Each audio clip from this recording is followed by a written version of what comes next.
cadre de vie. Donc je vais laisser la parole à Madame Munoz qui va nous parler d'ILOA. Oui, bonsoir. Alors, afin de continuer la mise en valeur du site ILOA, la commune souhaite acquérir le canotier. Vous savez que cet établissement est fermé depuis de nombreuses années et le premier objectif, effectivement, pour la commune est d'obtenir une maîtrise foncière de ce bien. Nous avons trouvé un accord avec le propriétaire pour une acquisition, donc, pour un montant de 180 000 €. Donc, je vous propose d'autoriser Monsieur le maire à signer l'acte, en tout cas le compromis, très rapidement. Y a-t-il des... Thierry ? Oui, simplement pour dire que si on doit aujourd'hui racheter ce site, enfin cette parcelle et ce bâtiment, c'est parce que malheureusement, dans ces mêmes locaux, il y a eu une délibération pour les vendre. Et qu'à mon avis, ça c'était une vraie faute. C'est-à-dire que dans un tellement de 70 hectares ou de 50 hectares, peu importe, le lieu névralgique d'ILOA ne devait pas être cédé à quiconque. Peut-être mis en concession, mis en location, ça c'est autre chose, mais surtout pas le céder. Donc le racheter aujourd'hui, c'est une chose qu'il faut faire.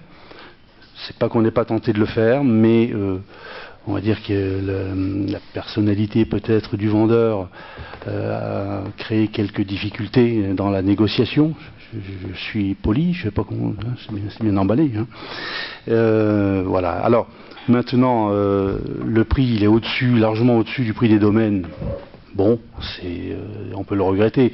À l'époque, vous avez même voté contre l'acquisition d'un petit bâtiment qu'on avait voulu acheter rue Conchette pour créer la cité des couteliers et qui était au-delà de l'estimation des domaines. Bon, on a estimé qu'il fallait le faire. Là, je pense qu'il faut le faire. On votera pour. Simplement, on émet une réserve forte. C'est qu'il faut absolument que le vendeur s'acquitte préalablement de ses dettes. Voilà, donc c'est pas le moment pour détailler le contenu de sa dette, mais elle existe, bel et bien. Alors il y a eu action en justice et des choses un peu compliquées.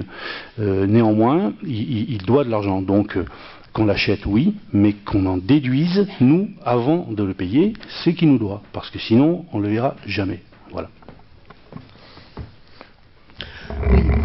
Aujourd'hui, effectivement, il s'agit de la délibération pour l'acquisition du bien.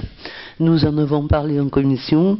Nous nous reverrons à la rentrée sur ce sujet, puisqu'il y a un gros travail qui est en train de faire, effectivement, pour trier par rapport à des jugements, par rapport à des tas de choses.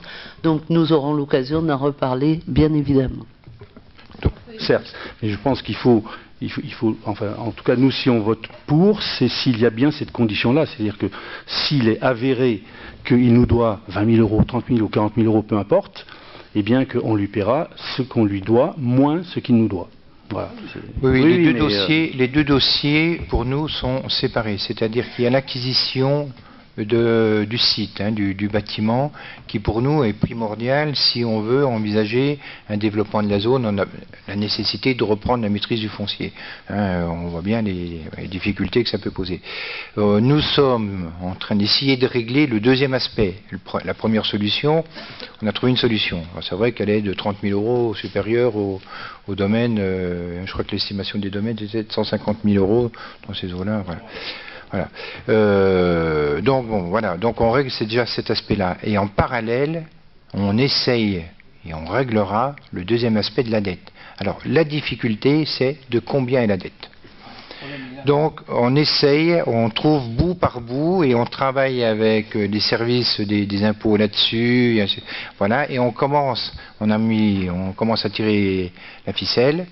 On va arriver au bout, on pensait arriver au bout ce soir, c'est pour ça qu'on voulait vous proposer, on a retiré les deux dossiers de l'ordre du jour, on n'a pas encore la certitude des chiffres encore, mais c'est distinct, c'est-à-dire que c'est pas conditionné. C'est évident que si le propriétaire actuel nous doit X milliers d'euros, ça viendra en déduction, ou il nous le rendra, ça sera une des conditions. Voilà. Hein. Voilà. Mais est-ce que vous êtes d'accord avec la position de Thierry d'associer les deux, de ne payer les 180 000 que si il a remboursé sa dette? Non. Ils sont associés les deux. On achète déjà le site et en parallèle, on traite l'autre sujet. C'est deux sujets. D'accord, mais vous ne récupérez pas l'argent. On va le récupérer. En position de faiblesse à ce moment-là. Si, on va le récupérer parce que on récupérera le montant. La difficulté, c'est de connaître le montant exact de la dette. Et lorsque nous aurons le montant exact de la dette, au moment où nous, peut-être, il faut qu'on voit avec les services fiscaux quelle est la procédure. Est-ce que ça vient en déduction du prix de vente? Est-ce que ceci, cela? Pour l'instant, je ne sais pas. Là, la procédure, c'est qu'on signe le compromis de vente, qu'on signe un acte d'achat et ainsi de suite. Moi, je ne peux que vous inciter à être particulièrement vigilant compte tenu de la personnalité des antécédents du vendeur. Alors, parce que vous allez acheter, lui payer le prix. Après, vous pourrez toujours faire les comptes que vous voudrez dire, il nous doit tant évaluer sa dette, qui doit être évaluée. Jamais il vous la remboursera. Jamais. Alors, est-ce qu'il ne faudrait pas aller vers une consignation du prix de vente ou lui donner une partie du prix de vente et laisser une partie consignée jusqu'à ce que les comptes soient apurés? C'est quelque chose peut-être à voir avec le notaire qui devra rédiger l'acte. Et là, parce que vous allez être particulièrement imprudent et ça vous retombera dessus. Si vous le payez, il ne vous remboursera jamais. Ça, il faut bien l'avoir présent à l'esprit. C'est prévu comme ça, Madame Bell. Hein. Non, quand on dit qu'elles sont paliers, c'est... On signe la promesse de vente, mais par contre, il ne sera payé que lorsqu'on aura trouvé le montant exact, qui n'est pas de 30 000 euros, malheureusement. Faut que vous, lui est d'accord là-dessus. Il est d'accord une fois qu'on aura le chiffre exact. Et on fera la soustraction. Non, on n'est pas... Non, mais rassurez-vous, voilà, on lui paiera vraiment ce qu'on lui doit. C'est tout. Non, mais elles sont liées. Maintenant, il est insolvable. On est bien d'accord. Non, il n'aura pas 180 000 euros.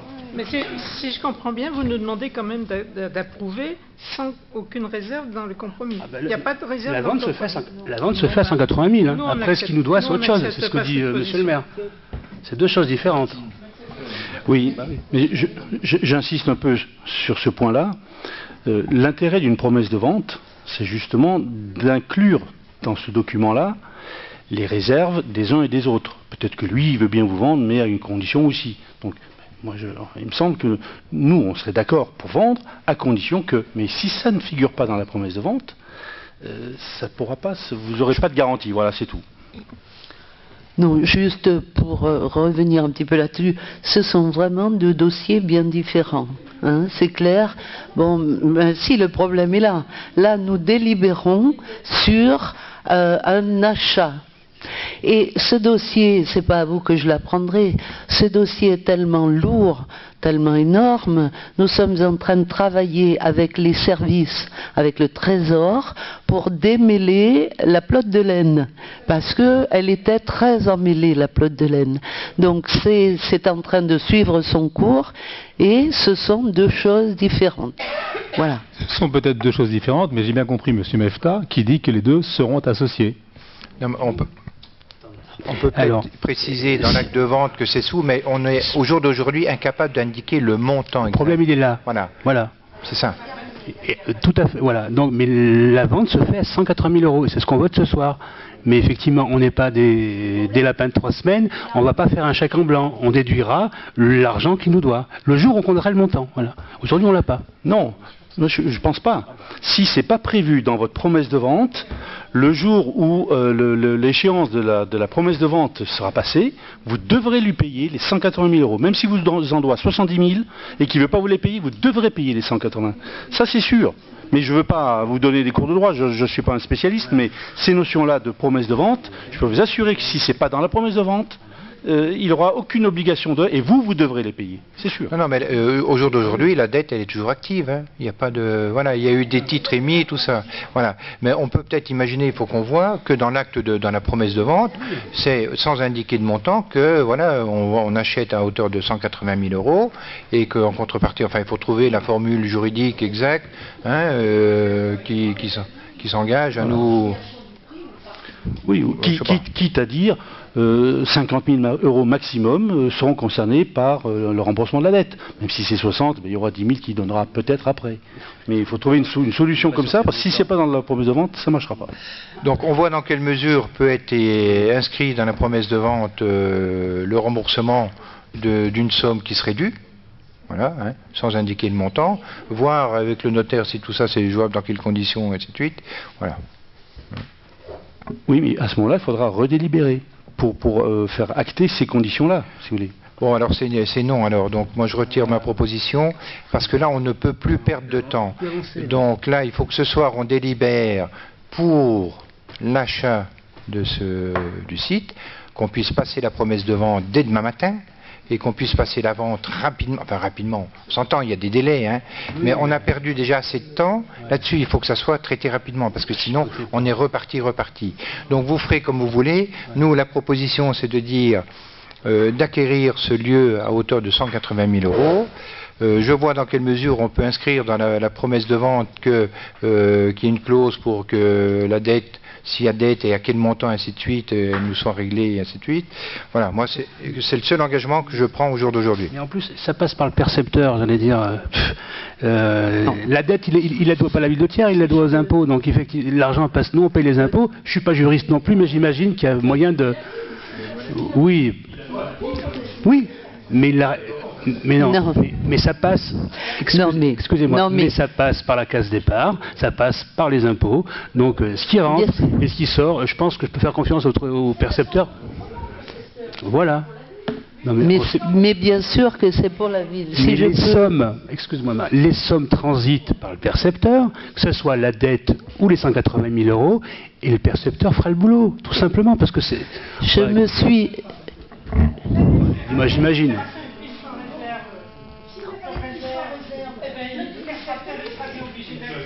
Mais la dette court toujours chez le percepteur, la dette du propriétaire.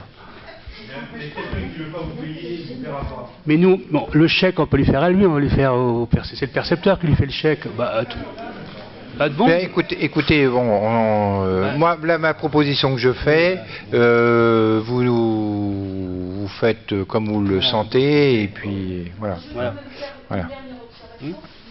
Autorisés, les Thiermois leur ont payé 3 fois le canotier. Ils l'ont payé une première fois en acquérant les terrains à l'assaut, passons là-dessus. Ensuite, ils l'auront payé une deuxième fois, puisqu'il a été vendu et que l'acheteur n'a jamais rien payé.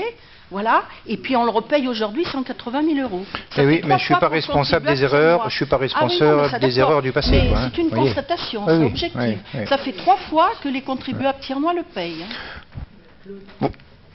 Allez, Martine, un dernier. Oui, je crois qu'il faut raison garder dans ce dossier. Tout le monde a intérêt à ce que... Tout le monde a intérêt, Madame Bell, à ce que ce dossier se règle, que la ville puisse acquérir de nouveau. Parce que si nous allons plus loin que cela, ce bâtiment était un bâtiment commercial, étroitement lié à une infrastructure qui était accolée à ce bâtiment et qui a fermé.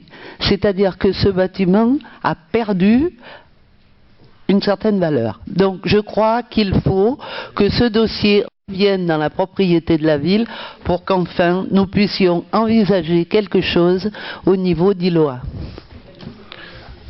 Allez, dernière intervention. Je ne veux pas allonger inutilement, mais quand même je rappellerai que ce bâtiment, il l'a complètement bousillé, il a rajouté des tas d'épicules, de bouts de bâtiments, de murs, de tas de choses en toute illégalité, qu'ensuite il y a eu des attitudes absolument scandaleuses avec le trésorier public, avec le trésorier municipal, avec même utilisation de la force, idem avec l'adjointe aux finances de l'époque. Je ne vous raconte pas tout ce qu'il a pu dire d'ordurier sur mon compte, mais ça c'est pas grave du tout. Je suis d'accord qu'il faut l'acheter, même 30 000 ou 40 000 € au-dessus du prix des domaines, mais sur cet aspect-là, vous faites erreur, donc moi je m'abstiendrai sur ce sujet-là. Y a-t-il donc abstention? 8 abstentions, des oppositions, merci. Madame Bonnard. Bonsoir. Pisbeuf. Pisbeuf, donc c'est la vente d'une parcelle à Pisbeuf. Alors suite à la procédure...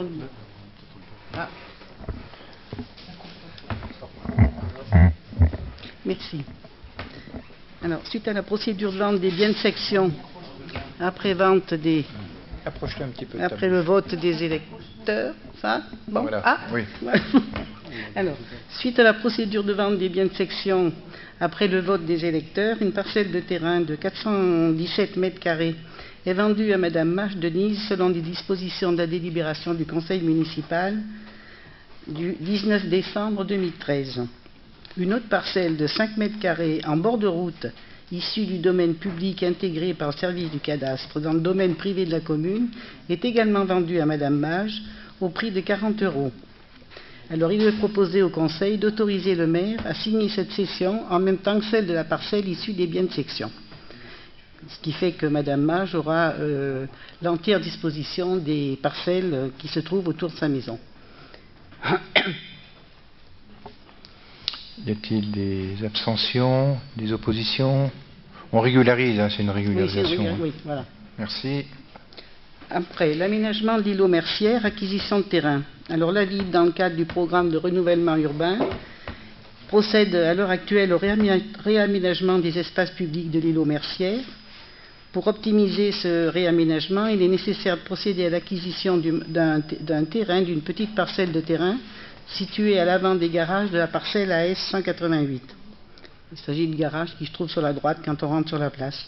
Le propriétaire accepte de céder gratuitement ce terrain de 64 mètres carrés en échange de la réalisation d'un muret pour permettre un accès plus facile à son garage. Monsieur le maire est autorisé à signer tout document relatif à cette cession. Bon, il s'agit d'un aménagement, quoi, avant tout. Ah oui, on peut ouvrir ou remettre la clim, non? Ou essayer d'ouvrir. Thierry, si tu peux. Y a-t-il des questions sur ce sujet? Des abstentions? Des oppositions? Merci. Ensuite, l'instruction des autorisations du droit des sols, prise en charge par le service communautaire.